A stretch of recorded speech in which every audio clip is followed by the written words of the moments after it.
Good evening, and thank you for tuning in to this episode of Freedom in Crisis, Voting Rights Edition.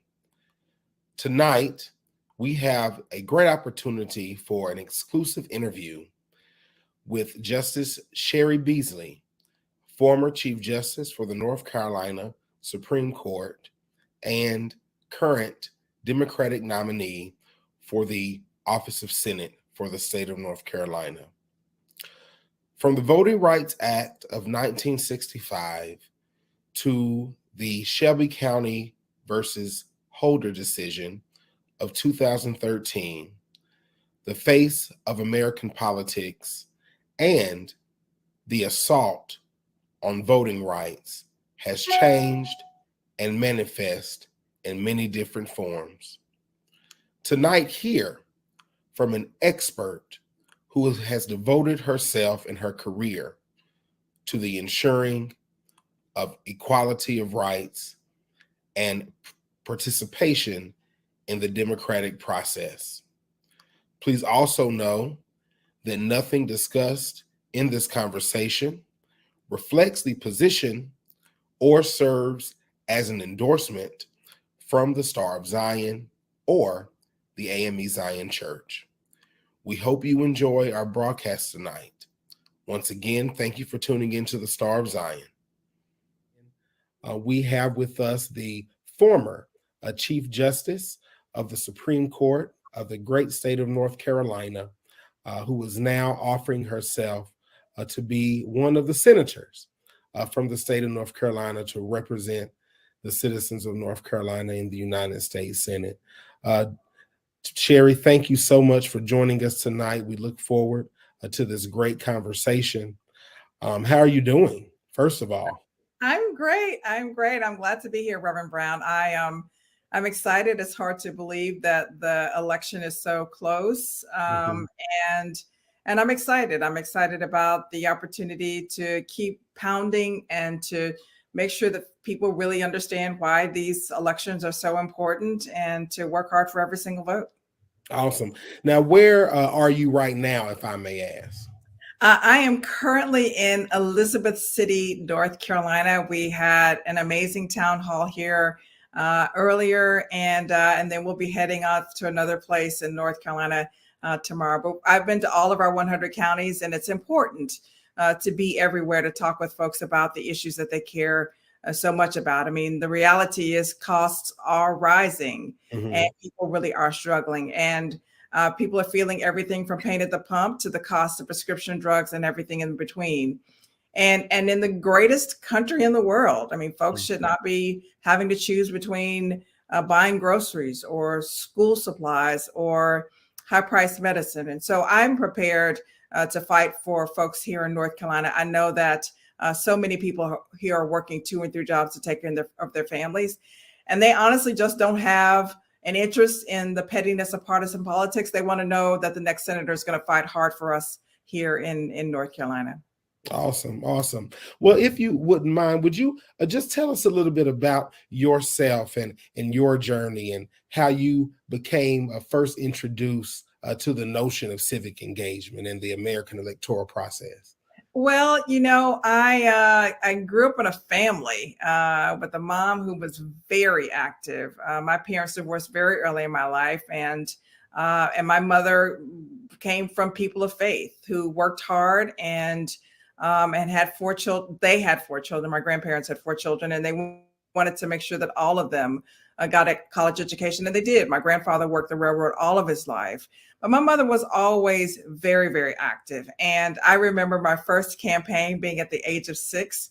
And I remember, you're too young to remember, Reverend Brown, what a 45 record is. But I remember going door to door, passing out this 45 record with a mayoral candidate's jingle on it. And while at 6 years old, I didn't really understand exactly what we were doing, but I knew that that was really something very important. And I've just always known, I've always been very active. I've always known the importance of campaigns. In North Carolina, judges are elected.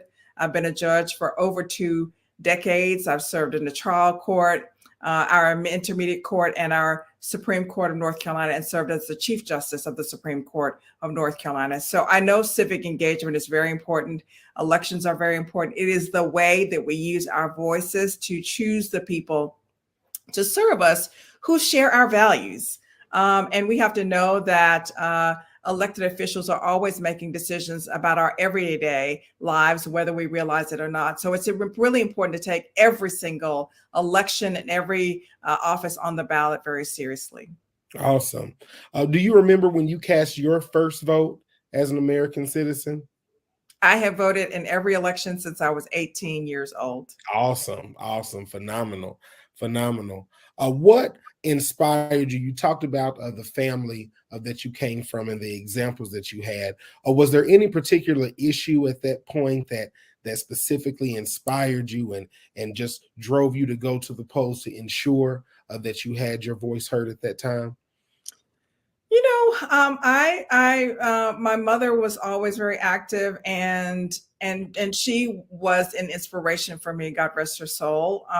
But I also, sort of grew up in the 70s, and it was after the Vietnam War. I had an uncle who served 3 tours, and the country was in a place where we were a little bit past Voting Rights Act and civil rights in some ways, but there were still lots of challenges. And I always remembered that. And what I know is that even for young people today, if we ever wondered whether or not we have to keep our foot on the gas for democracy, we know what happened on January 6th. As there were folks who were trying to overthrow the government. We know what's happening in Ukraine, and it does remind us that there's the fragility of democracy that we have to keep fighting. And as the U.S. Supreme Court has taken away our constitutional rights around reproductive health, it reminds us, and the court has forecast the rights it intends to attack next. All of us must be steadfast in protecting our democracy and always fighting for civil rights in the broadest sense of that term. We all have that obligation, and the struggle continues. Yes, absolutely. So in your very long career as a jurist, have you dealt with any issues of voter disenfranchisement or voter suppression? And after such a long career in the judiciary, why make the change to run for Senate? You know, I have dealt with issues around gerrymandering, which of course is illegal, and we know that when communities are gerrymandered, it dilutes the power of their votes. And so, as a judge, it was very important to me to follow the law and the Constitution around gerrymandering, and to make sure that folks who had been disenfranchised had their rights restored. Mm-hmm. And, you know, I have served as a judge as a really long time, and I've been in court almost every day. And court is a difficult place. People do not come there on their best days. And what I know is that Washington has failed a lot of families. And I know it's time for that to change. I know it's important for the next senator from North Carolina to have a real respect for the rule of law. And of course, I've upheld the Constitution. I've worked hard to keep our community safe. I've worked hard to keep children in our classrooms and not our courtrooms. I created the first human trafficking court here in North Carolina to keep victims safe and to aid law enforcement in their work. And I worked hard to create the first paid family leave policy for the judicial branch of government, because I knew it was important for employees to be able to balance work and family. So I know that as I offer myself as a candidate for the U.S. Senate, that it is so important that our next senator be committed to passing laws that are grounded in humanity, that work for us here in North Carolina, that support our small businesses and our farmers and our communities and our parents and our teachers and our students, and address the climate crisis and environmental justice and healthcare justice and economic justice. All of that is on the ballot, and I'm prepared to fight hard My opponent, unfortunately, has been in Congress for 6 years, Ted Budd, and he's had every opportunity to fight for North Carolina. And every time he has failed to do so and has put corporate and special interests and his own above the interests of us here in North Carolina. It's time for a change. It's time to have someone in the Senate from North Carolina who's going to stand for what's right, who's going to call out what's wrong, and who's going to lead courageously to do what's right by the people of this state. Awesome. Thank you so much. Talk to us a little bit about your policy platform. If elected, what do you prioritize as your first action as it pertains to enacting policy and what your constituents will need? I think it's fair to say that rising costs are the primary issues for folks here in North Carolina, and bringing good paying jobs here. Knowing how hard people are working, about a third of North Carolinians earn less than $15 an hour, and we're the 9th largest state in the nation. So we're a big state, and that's a lot of people who are working every single day trying to take care of their families. So it's important to address rising costs. It's important to know that the supply chain is part of the problem, but I also know that Congress can fix this. We pay more for medications in this country than anywhere else in the world, and Congress can fix that. And I know that corporations are making 70-year record profits and using the cover of inflation to jack up prices on the things that we need. Congress can fix that. And my opponent has been there for 6 years and has failed to do a thing for that. In fact, he's worked to help corporations, not to help North Carolinians. He's taken lots of corporate PAC money from big oil and from big pharmaceutical companies and failed to vote to lower gas prices and to lower medication prices. So we need a fighter in the Senate, and we need someone who's going to stand by us here in the state and fight hard for the things that we know that we value. Awesome. Specifically, when we think about proactive measures that can be taken to safeguard communities of color or other communities that have been historically marginalized from voter suppression, voter disenfranchisement, especially when we think about Shelby County v. Holder. I mean, some people say that the removing of that preclearance clause from the Voting Rights Act really was a gut punch to Voting Rights Act 1965. So through legislation, how can we fix that? Well, it was a gut punch, and we need to bring preclearance back. We know that we had preclearance in communities that were traditionally disenfranchised, and would allow to make sure that there were fairness in the administration of elections. And of course, those safeguards are no longer. We need to reinstitute the preclearance and the gutted Voting Rights Act. And we are seeing some of those same patterns that the Voting Rights Act was passed to protect against. We're seeing those patterns around gerrymandering and voter suppression and elections diversion in North Carolina and across this country. I certainly would have supported the Freedom to Vote Act and the John Lewis Voting Rights Act if I had been a member of the Senate. And I certainly will fight to do that now. I certainly also hope that people are not discouraged or dissuaded from voting. It's hard. Sometimes it's harder. In North Carolina, early voting has already started. Folks can mail in their ballots and have to request a ballot if they're going to mail it in by November 1st. Early voting here ends here on November 5th. So there's quite a period of time to vote. But I also appreciate that voting processes must also be trustworthy and instill confidence in voters. And so I don't want people to be discouraged in North Carolina or anywhere else from voting. It is so important that we be steadfast, that we feel a sense of urgency in this election. And frankly, all elections. My late mother was granted the right to vote because of the Voting Rights Act. And I know that we were all told that the 2020 election was the most important election of our lifetimes. But if my late mother were here, she would tell us that every election is the most important election of our lifetimes.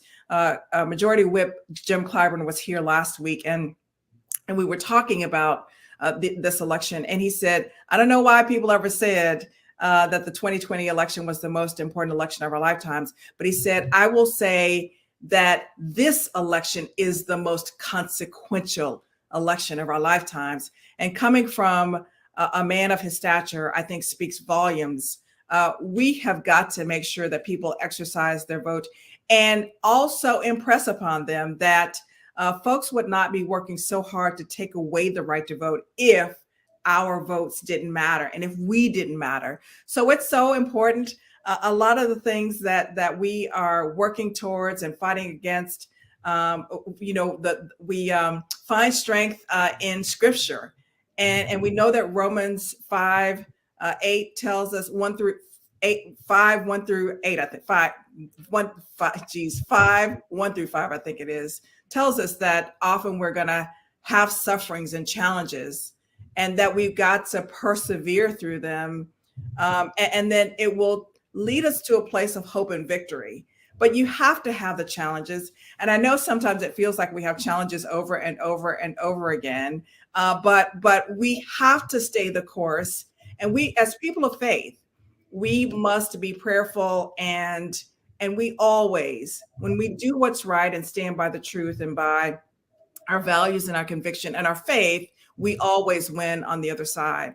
But what I also know is that as we want seniors to retire with dignity, and my opponent is also trying to end Social Security and Medicare and Medicaid, we also know that every election is about making sure that the next generations are set up in a way where they do have more opportunities, not less, that their constitutional rights are protected.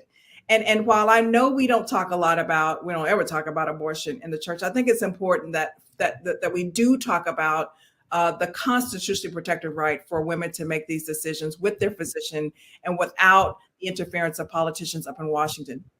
And my opponent, Ted Budd, is leading the charge on an absolute ban on abortion without exceptions for rape or incest or risk to a mother's health. And what we know is that means for women who have been sexually assaulted, they will be forced to carry the pregnancy to term.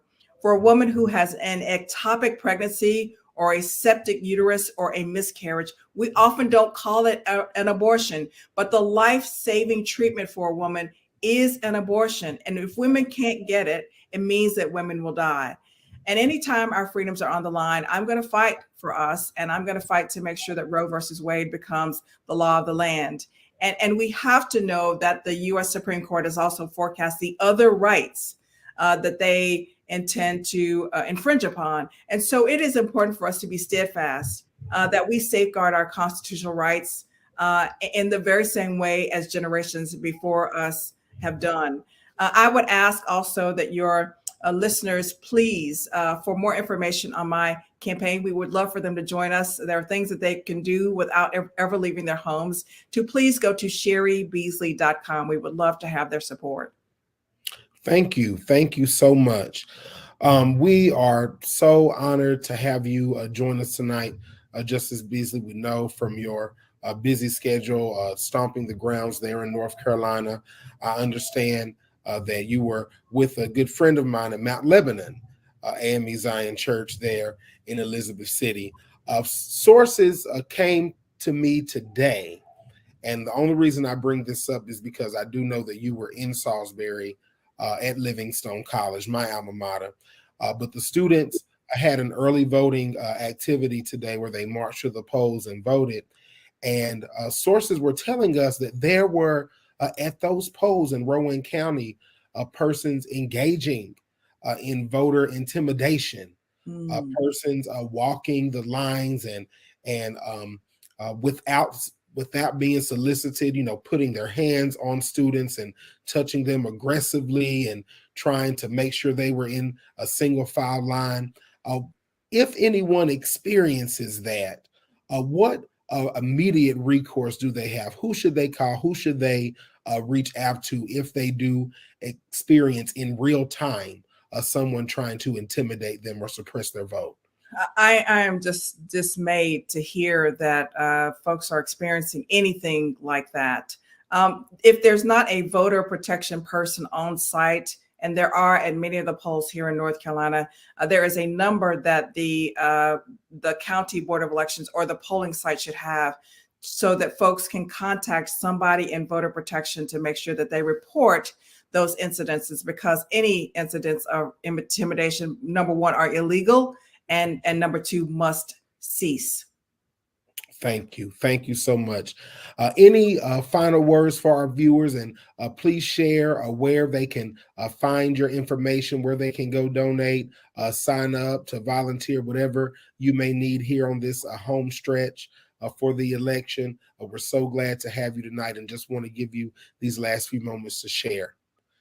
Pastor Brown, I appreciate it. I thank you so much for having me here this evening. The bottom line is, y'all, we have got to know and feel the sense of urgency in this election. We cannot sit this election out. We can't sit any election out. Our children really need and deserve opportunities that we are still fighting for. And we've got to come together and not let folks divide us or dissuade us from our convictions about what's right and what's wrong. In my race, national Republicans are working really hard to distort my judicial record.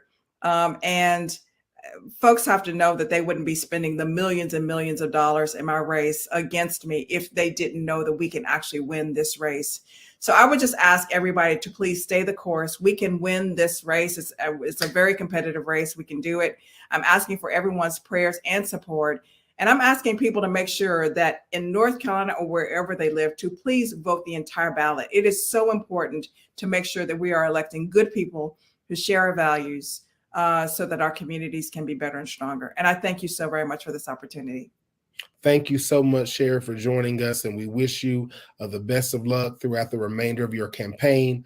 You all heard it here from the Star of Zion. This is Freedom in Crisis, our voting rights edition, and we're so excited to have had the former Chief Justice of the state of North Carolina and current Democratic nominee for Senate for the state of North Carolina, Ms. Cheri Beasley. Thank you so much for joining us, and God bless you all.